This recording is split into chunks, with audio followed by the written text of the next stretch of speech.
Shaving cream feels nice and clean. Shave every day and you'll always feel clean. You can't use clean twice. They use it twice. I think they keen. Oh. Wait, we're on. Welcome back, folks. This is I'd Lather Be Shaving with Douglas Smith from PhoenixShaving.com, and to my left, Matt Pisarcik, Razor Emporium. Today, we will be delving into all things foamy, all things jelly, all things lathery. How did we get to the can of goo that we still have today? Goop, there it is. Yeah, let's dive in. Shall we?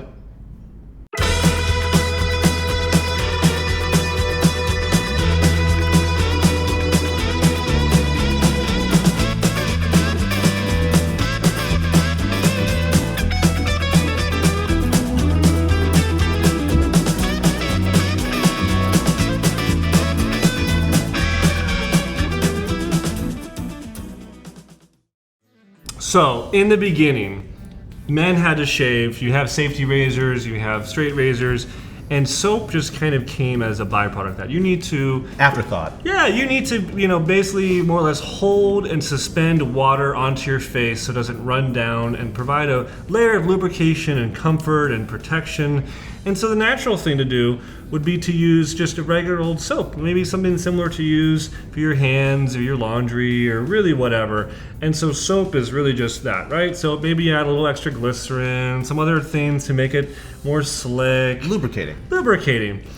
And that's how it started, innocent enough. And this is what we now have today. People making soap the old way is always made. But how did we get up to here? Well, this is the evolution. Evolution.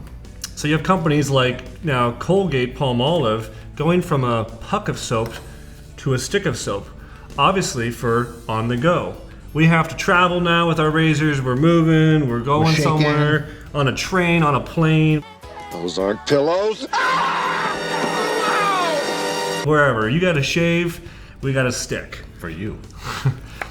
But very quickly, now this also requires the use of a brush. People often ask, why do you need to use a brush? Well, when you have all product and then you add the water later, you get a lot more economy out of this. It's all product versus I always use the analogy, hand soap, right? How much more can we sell the consumer? Yeah, because the water's already added, so you just can, but there's hardly any product really in here. When you use a shaving brush and a traditional shaving puck, you get a lot more life out of your product. But there's now another thing you have to do. It takes a while to build a lather. Maybe you're not good at it. You have to carry a brush, dry the brush out, store the brush. So very quickly, companies like Gillette, who are selling the shaving systems, start thinking, well, let's start trying to come out with a shaving cream that's already in a tube that is going to maybe contain the water or other lubricants. Thanks to Burma Shave. Yep. And some European brands as well. Yeah, and you can have that rich lather product out of the convenience, almost like a toothpaste. So this was one of Gillette's first products. This was the Gillette Lather Shaving Cream with K34, amazing new facial antiseptic. Which, do you know what K34 was? No. Oh. K34, oh wow, they have an asterisk. K34 is dihydroxyl? Dihydroxy hexylchloro diphenyl methane. They're still putting methane in it? Yeah. Interesting. And the official... So was it pressurized? What they said, no, that wasn't pressurized. Seems like a waste of methane. What they did say was that the K34 was an amazing antiseptic. It destroys up to 99% of facial bacteria. After the use of this shaving cream, your face is as clean as a scientifically scrubbed hand of a surgeon. So your face could do surgery, yes. Pretty much. But why? You need to antiseptic your face. And I guess that maybe was a concern in the 40s, 50s, whatever, that people were dying from cuts, and if they weren't using aftershave after the fact to kill germs and everything else. Yeah. So maybe that was a concern at the time. I don't know though. It still seems kind of sketchy. But so you see this transition away from anything that has to do with the brush, because at this point the original ones you still used a brush with. Then you start seeing this magical word brushless starting to appear, like Doug was saying, Burma Shave, and then other companies hopped on board. Colgate Palmolive. These are from the 50s, also brushless. So obviously the same companies making hand soap, dish soap, are obviously making shaving soap. And if you listen, you can almost hear them say, "Me too, me too." Pretty much. Yeah. They're following, Burma Shaves or Gillette's the big guys' leads. But then you have this interesting idea. So Gillette's now into the 50s. Science is progressing along. You have things like propellants and pressurized canisters. And so Gillette's thinking, how can we... Can we? Ooh. Ooh. Can we show this? Yeah, we made to blur that out. How can we get a shaving cream to basically take no prep time whatsoever and just you squirt it out and it's going to get ready to perform that shave? So this is actually kind of a transitional piece because it's using the K34 still, but now they introduce this other word, Gillette Foamy, which to this day is still being used. Yeah, and interestingly enough, it wasn't Gillette that first did this. It was actually a company called Rise Shaving Cream, which is still in business today. Really? Yeah, they came out in 1949 with the first pressurized can. Although there's, I don't 49? know. 49, but AeroShave also in 1947 supposedly was around. So this is like post-World War II, so we have maybe some new technologies. Definitely. Manufacturing capabilities. Yeah. No, it definitely. I don't know where they took a cue from. Maybe from the whipped cream industry? Who knows? Or did the whipped cream industry take it from the shaving cream industry? Maybe pressurized vessels for airplanes. I don't know. Yeah. So, was it Rise Shaving Cream or was it AeroShave? If you guys know the answer to this, I don't really trust Wikipedia when it comes to stuff like this. That's the only source I have for the AeroShave, so I'm not sure, but it was mentioned in 1947. If you know any facts around this, please leave them in the comments below. If you're a vintage shaving cream container collector, we want to hear from you. Yeah, even if you're not, just happen to know this, we want to hear from you.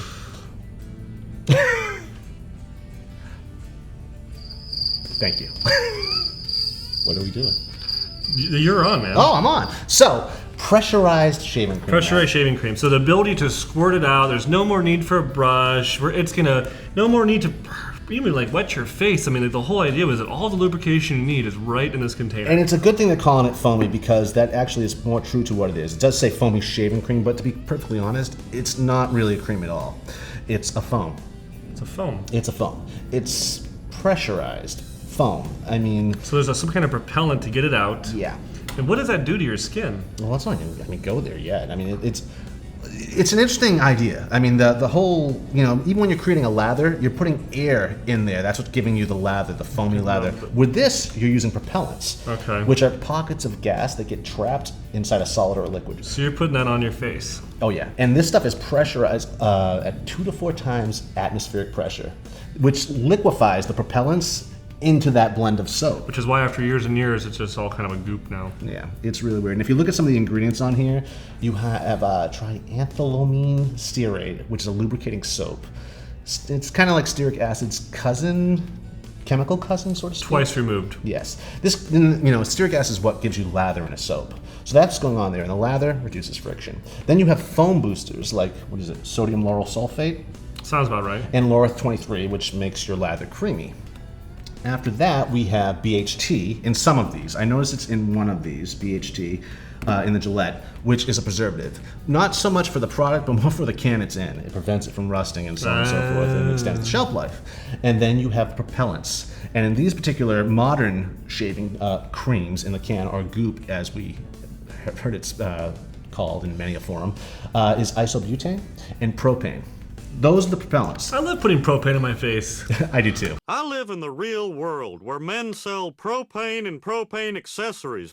In short, lubricants are what reduce the friction, and foam boosters make lather creamy. Then you have the fragrance, preservatives, and propellants. That's what's going on inside this. Now, I've heard this whole new trend with no parabens, paraben-free. Is it true there's parabens in modern shaving creams? There is, and there can be, and they can even be in soaps as well as lotions as well. I mean, we're able to get away with using these things, and I don't mean we, I mean the royal we, are able to use these in this country being the United States, whereas in Europe they frown upon this because it has been linked to different forms of cancer. It's a carcinogen, it's considered a carcinogen rather. BHT has also been banned in many European Yeah, nations. BHT as a preservative has also been banned. So it's, use So at your own these risk. are outlaws, basically, of the shaving world. If you were Well, over a different in country. Europe, yeah, in Europe. But again, that's just where our FDA differs from the European Union. Right. And I don't want to really get too much into that. Sure. But yeah, so that's interesting. And I'm suspicious of some of the stuff going on in these cans. Some people say, cans, soaps, creams, personal preference. It's really not personal preference. It's quality of the shave. As I was recently reading on the Sharpologist, and to quote Mark, or Mantic 59, you can get away with using this on your face, but it's like eating at McDonald's. You can eat there, it'll fill you up, but it's probably not too good to do that every single day. Right. So it's about quality of the shave. And at the Maybe in a beginning- pinch. Yeah, in a pinch. And at the beginning, Matt was saying the brush is something else to sell to the consumer. Well, it's also a better shave too. It exfoliates, it lifts the hairs. I mean, it's better caring on your skin. Better Right. caring on your skin. Now, the other big Taking thing, better care of your skin. when did this transition to gel? Because this is the new word everyone's using is shave gel. When did that come out? What's the difference between a shave foam and a gel? Well, that's a whole other episode. Aloe vera? It's a whole other episode. Aloe vera. What I will say with these puffy gels and lotions, what's doing that is the propellants are creating these little pockets. So it's not making direct contact with your skin. Yeah. Certain parts of it are not at a small level, but so there's that. And you're smearing it on. Like, you're not really building a lather, you're not lifting up the hair, not exfoliating, you're just kind of smearing it on. And how can it really be doing anything for your quality of shave? That's true. And I'm also skeptical of the propellants, the chemicals used in the propellants. I actually think they work at dulling the blades faster. in the Or cartridge drying versus out your skin. Drying out your skins. Well, they are loaded up with lubricants after the fact to counterbalance that. Hmm. But I don't know. Not a fan. I did use them when I was younger. And I think noticed a everyone gets dramatic difference. Well, another By huge using thing, soap. yeah, the other huge thing, and we've said it on our show before, is that they end up smelling like deodorant. Like, whenever I smell a gel, it just has this kind of, body spray, deodorant, but it just reminds me of like 8th grade gym class or something. It doesn't Locker room. smell Locker room. manly, or there's no depth to the scent, these interesting notes. It's just kind of, Well, it's not made for that. I mean, Yeah. it's made to get the job done and just smell fresh when you're doing it. But I mean, no one thinks you're going to pair it with anything after the almost fact. fake though. That's a big thing to me. It doesn't smell like, if you have a good quality soap, a shave soap, as you know, you're a soap maker, you can have all these interesting notes develop and they smell real and crisp and fresh. It smells like chemicals. Yeah, it does smell like chemicals. But I mean, again, it's for the everyday guy. I mean, the whole reason why these were invented and sold, well, besides they could patent it, was for speed. That's what they sold. That was the But selling point. also a consumable product. You end up going through a lot more of those cans than you do a single puck. I guarantee that most shavers using a puck of soap can probably get a year, maybe 6 months, a year out of everyday usage on this. Whereas they're going to go through those cans in a matter of a couple of weeks or maybe a couple months. And they're going to also end up in the landfill. You're filling up landfills. Soap is much more eco-friendly Right. than this. And honestly, the amount of product in here compared to the gas The propellant, yeah. is probably right here. So from here down is Empty. the product. No, is the product. Up here is the gas. And because of the atmospheric pressure, some of this is liquefied and in the product. Right. So when you're squirting it out, there's propellant in there. And supposedly it turns back to a gas and escapes from foam. And So I mean, it's been so many years since I've even done this. I really, all this talk of shaving cream, I really just want to see this. You can hear it. You can hear that. yeah, now see, you don't even see any bubbles or anything like that. That's how tiny it Right, is. when you make a lather, you can really see each bubble. You're putting air in. This, you're putting propellants into. Yeah, it's almost like the Dairy Queen challenge or whatever, the Blizzard. But you can do that. Can you do that with a blizzard? Well, you're supposed to hold a Blizzard upside down. If it falls out, you get a free one. I'm just like in awe, like that this really don't come out. Like, Yeah. Did not know that. But yeah, I mean, it smells fresh. It's like, it smells like dad and everything, but it doesn't look like lather. It looks like a beast, Whoa. like a creature in the Black Lagoon. Yeah. In fact, when I was younger, I remember killing ants with shaving cream. I used to drop ants in here and watch them. They couldn't get out. Another thing It's too I used to do is lubricated. I used to put it in a glass and let it sit all day, and it would turn back to a liquid. It was actually, and then I would drink it. No, I didn't drink it. I made other people I mean, drink the consistently, it just has like kind of a gelatinous kind of, it. The consistency, you mean? it's sticky. If it's supposed to be slick, it shouldn't be sticky. Yeah, there's a lot going on in here. Again, people use it. Can you use it? Yep. should you use it every day, all the time? It's just been so many years since I've even touched this stuff. I had to get it all over my hands. And you know, it isn't the same. I know, the same thing. It doesn't have that same residual slickness. It's a word I don't really like to use often, but it doesn't have a slickness to it. Like a shaving soap puck. Right. No, there's no slickness at all. This is, it's tacky. It's like putty. It's like, or like caulking that you use for like drywall work. Can we say that? We can say that. Okay. Yeah, it's. Whereas if I get shaving cream from a puck of soap in my hand, it's slickery, it's slip. My hands feel You said slickery. slickery, This slippery. is a lot like whipped cream. So often I read, people want to know what the definition of wet shaving is, and it's, there's. Is this wet shaving? When you use this stuff, is it wet shaving? Is that what you're asking? That's what I'm asking. I say no. I would also say no. There's no water involved except the water that's in the can. And with Right. all this other stuff in it, propellants, pollutants if you ask me, I'd say it's not wet shaving. No, you're not building this lather, and you're really not activating it with water. Like, the whole idea of a soap is to suspend water into it. So if it's already all here, it's not wet shaving. Not at all. It's canned goo shaving. It's canned goose shaving. You need about 3 minutes of water to get those bristles soft. So this would, may work to suspend it in your face, but is it wet shaving? No, not at all. No. I say, and what is wet shaving? What can be considered wet shaving is just a soap and a puck. So you could use a cartridge razor and still consider that wet shaving. I think you'd be better off with a bar of like Ivory soap or Dial soap. I think you'd be better off with Cool Whip or whipped cream. That's actually a really good idea. Yeah, can we shave with it? Can we shave with it? Let's try it out.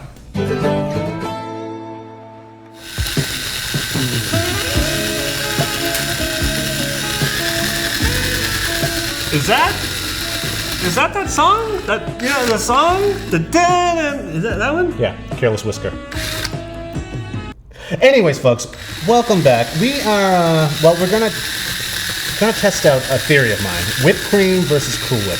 This is kind of like the food version of tallow versus veggie. This is kind of like Tool Time.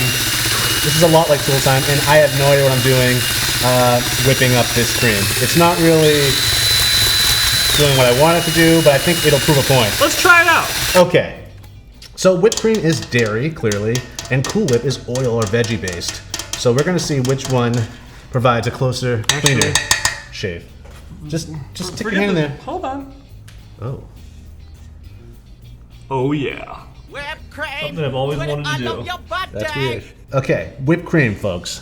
Whipped cream. Not really making a lather. it's Can more we just shave with it? apply it? Now, what are your thoughts? What do you think? Is this going to be... It's cool. It is refreshing. Smells kind of sweet. It's not Cool Whip. Actually, hold on. Should we put the Cool Whip on the other side? No. Let's do this first. Yeah. Yeah? Oh, it's not too bad. Really? Yeah. It's slick. Moisturizing. See, I'm thinking the Cool Whip's going to be much better because it just is more natural lubricants in it. Maybe not natural, but oils. Yeah, that's not too shabby. Okay. Don't wanna Lick it. Cross. Lick it. No. Okay. I don't know what to do with all this.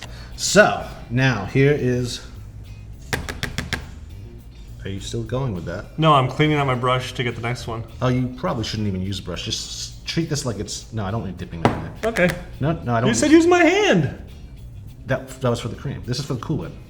Don't put... I'm gonna put in your palm. Thanks, Mom. A little more. No, that's plenty. No, a little more. I can't even really get it to dollop or to spread. Dollop is my job. Try taking it out for dinner.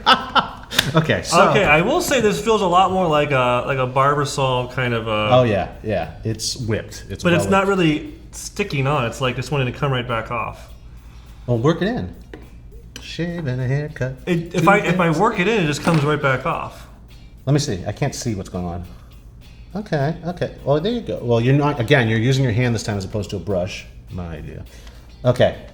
I think that's good enough. Oh, yeah, that's totally good. Wow. Huh? It shaves.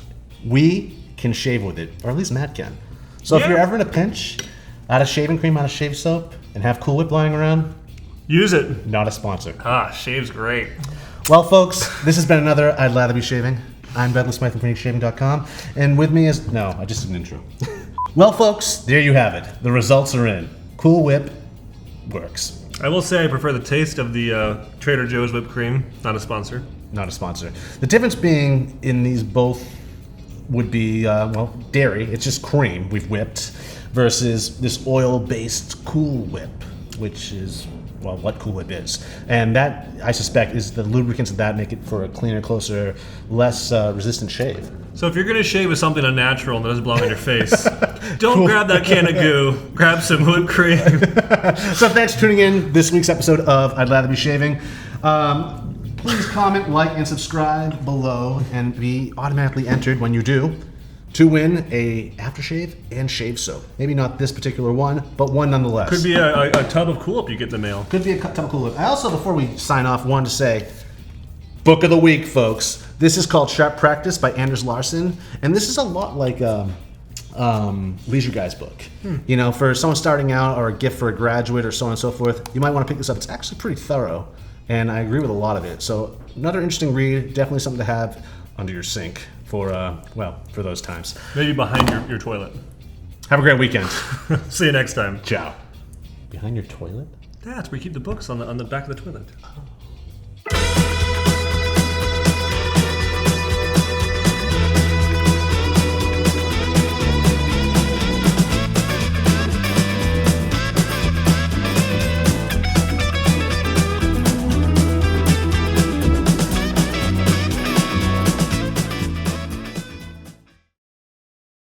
So what? Well, we're diving into. Let's go ahead and cut that. And 3, 2,